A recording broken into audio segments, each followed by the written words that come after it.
अस्सलाम वालेकुम, welcome to techy idea. आज की इस वीडियो में हम आपको बाज़ार जैसे चपली कबाब बनाना सिखाएंगे। बहुत ही इजी और सिंपल रेसिपी है। बीफ और मटन दोनों की चपली कबाब इस रेसिपी से बन सकते हैं। बहुत ही झटपट बन जाते हैं। आए तो स्टार्ट करते हैं। कीमा ले लेना है बीफ का या मटन का 750 ग्राम। इसको अच्छी तरह से हमने वॉश करके इसका पानी ड्रेन कर दिया है। साथ ही साथ हमने 2 प्याज ले लिए हैं और उनको बड़ा बड़ा काट लिया है। बड़ा बड़ा हमने इसलिए काटा है क्योंकि हम प्याज को आगे चल के चॉप करेंगे। मकई का आटा ले लेना है 1 कप। ये बहुत इम्पॉर्टेंट इंग्रेडिएंट है। अच्छा, ये कॉर्नफ्लोर नहीं है, इसमें कंफ्यूज नहीं होना, ये मकई का आटा है। 3 हमने अंडे ले लिए हैं बड़े साइज के। अगर आपके पास छोटे अंडे हैं तो आप 4 ले लें। अदरक लहसुन का 2 टेबल स्पून भर के हमने पेस्ट ले लिया है। धनिया की 1 गड्ढी ले ली है हमने पूरी, और 4-5 ग्रीन चिलीज को हमने चॉप कर लिया है बारीक बारीक सा। साथ ही हमने 1 टमाटर ले लिया है। अंदर से उसका जो रस वाला हिस्सा होता है वो निकाल के हमने टमाटर को जो है बारीक सा चॉप कर लिया है। मसाले, क्रश किया हुआ धनिया 1.5 टेबल स्पून लिया है हमने, ये भी बहुत इम्पोर्टेंट है। 1 टेबल स्पून भर के हमने क्रश की हुई लाल मिर्च ली है। काली मिर्च पाउडर हमने लिया है 1 टीस्पून। आप चाहें तो उसको थोड़ा सा बढ़ा भी सकते हैं। नमक अपने टेस्ट के हिसाब से। जीरा क्रश किया हुआ 1 टेबल स्पून भर के। Chaat masala 1 table spoon. गरम मसाला इसमें जाएगा 1 टीस्पून। साथ ही साथ आप यहाँ पे अनारदाने जो होते हैं उसका पाउडर यूज़ करेंगे 1 टेबल स्पून। सबसे पहले हमने प्याज को अच्छी तरह से चॉप कर लेना है चॉपर में। इस तरह की शेप में हमारे प्याज आ जाएंगे। उसके बाद इनका पानी अच्छी तरह से ड्रेन कर लेना है। सारा पानी इसमें से निकाल लेना है। आते हैं अब हम अंडों की तरफ। 2 अंडे जो हैं वो हमने तोड़ के अच्छी तरह से फेंट लेने हैं, और तीसरा जो अंडा है वो हम कच्चा ही इस्तेमाल करेंगे, तो वो आप साइड पे रख दें। अंडों को अच्छी तरह से फेंट के इनको थोड़े से ऑयल में अच्छी तरह से फ्राई कर लेना है। अच्छी तरह से फैला के इसको आपने दोनों तरफ से फ्राई कर लेना है।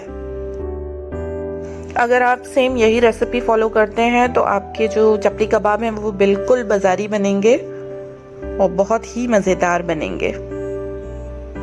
अगर वीडियो और रेसिपी पसंद आए तो वीडियो को लाइक कर दीजिए और हमारे चैनल टेकी आइडिया को सब्सक्राइब कर दीजिए। अंडा हमारा रेडी हो गया है। इसको हम प्लेट में निकाल के साइड पे रख देंगे ताकि ये ठंडा हो जाए। कीमा एक जो है बाउल में हमने उतार लिया है।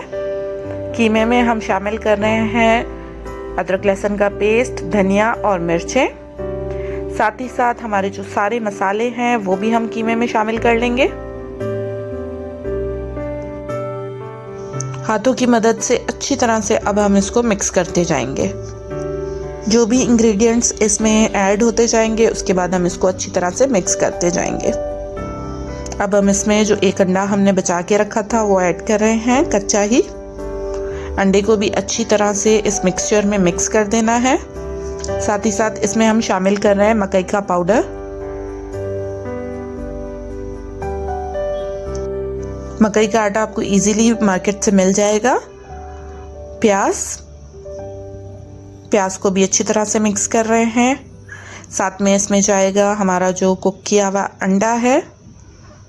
इनफैक्ट 2 अंडे हैं, इनको भी अच्छी तरह से मिक्स कर दिया है। और लास्ट में हम इसमें मिक्स कर रहे हैं टमाटर। हमारा जो मिक्सचर है वो ऑलमोस्ट रेडी हो चुका है। इसको हम कवर करके आधे घंटे के लिए रख देंगे। अगर बहुत ज़्यादा गर्मी है तो आप इसको फ्रिज में रख दें। आधे घंटे के बाद हमने जो है अपना मिक्सचर देख लेना है, ये बिल्कुल रेडी हो चुका है। अब हम इसके चपली कबाब बनाते और फ्राई करते जाएंगे। आप इसको रखेंगे नहीं, आप बनाते जाएंगे और तवे पे गरम तेल करके उसमें आप इसको डालते जाएंगे। क्योंकि ये थोड़े से पतले से बनते हैं तो अगर आप इसको प्लेट या किसी चीज़ पे रखेंगे तो ये टूटना स्टार्ट हो जाएंगे। तो इसका सबसे अच्छा तरीका ये होता है कि आप हाथों से इसको बनाते जाएं और फ़ौरन से तवे पे डालते जाएं।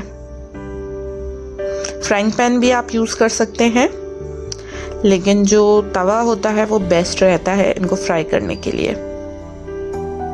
टोटल 7 से 8 मिनट लगेंगे इसको फ्राई होने में और मीडियम आंच पे आप इसको फ्राई करेंगे। अब हमने एक साइड को जो है तकरीबन 5 मिनट पका लेना है और उसके बाद हम इनको फ्लिप कर लेंगे। ये बहुत ज़्यादा पतले होते हैं इसलिए फ्लिप करने में आपको थोड़ी सी मुश्किल होगी। आप चाहें तो चमटा भी यूज़ कर सकते हैं और अगर चाहें तो जो है चम्मच के साथ आप बटर नाइफ यूज़ कर लें, उससे आप इजीली इसको फ्लिप कर सकेंगे। अब दूसरी साइड को हम 2 से 3 मिनट पका लेंगे। ऑलमोस्ट जो हमारे चपली कबाब हैं वो तैयार हो चुके हैं, नान के साथ, रोटी के साथ, चावलों के साथ, इनफैक्ट बिना किसी चीज़ के साथ ऐसे ही आप इन्हें इंजॉय कर सकते हैं। बहुत ही मज़ेदार बनते हैं, बहुत ही टेस्टी बनते हैं, ज़रूर ट्राई कीजिएगा। अगर आपको मेरी वीडियो, मेरी रेसिपी पसंद आई है तो वीडियो को लाइक कर दें, अपने फ्रेंड्स के साथ शेयर करें, मेरे चैनल टेकी आइडिया को सब्सक्राइब कर दें। Thank you for watching. अल्लाह हाफिज़।